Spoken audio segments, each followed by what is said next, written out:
প্রয়াত প্রাক্তন প্রধানমন্ত্রীর প্রয়াণ দিবস পালন করা হলো ধর্মনগরে জেলা কংগ্রেস ভবনে। আজ 21শে মে ভারতরত্ন প্রয়াত প্রাক্তন প্রধানমন্ত্রী রাজীব গান্ধীর 33তম প্রয়াণ দিবস।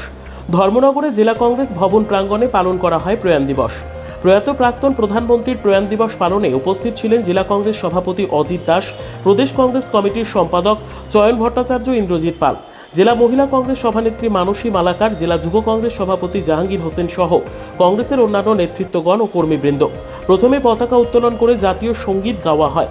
পরবর্তীতে প্রয়াত প্রাক্তন প্রধানমন্ত্রী রাজীব গান্ধীর প্রতিকৃতির সামনে প্রদীপ প্রজ্বলন ও পুষ্পার্ঘ্য অর্পণ করা হয়। উপস্থিত নেতৃত্বগণ ও কর্মীবৃন্দ একে একে পুষ্পার্ঘ্য অর্পণ করেন প্রাক্তন প্রধানমন্ত্রীর প্রতিকৃতিতে। পাশাপাশি শহীদ বেদিতেও পুষ্পার্ঘ্য অর্পণ করেন উপস্থিত কংগ্রেস নেতৃত্ব। এক সাক্ষাৎকারে জেলা কংগ্রেস সভাপতি অজিত দাস বলেন,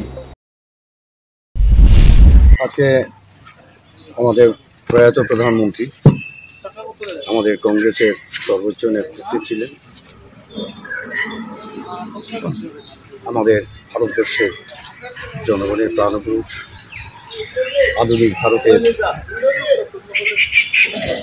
নির্মাতা রাজীব গান্ধীর প্রয়াণ দিবস 1991 ইংরাজির 21 মে পেরাম্বুদুরে শহীদের মৃত্যুবরণ করে এবং তার আত্মা, তার প্রাণ, তার ভালোবাসা ভারতের মানুষের জন্য আজও মানুষের কাছে জীবিত।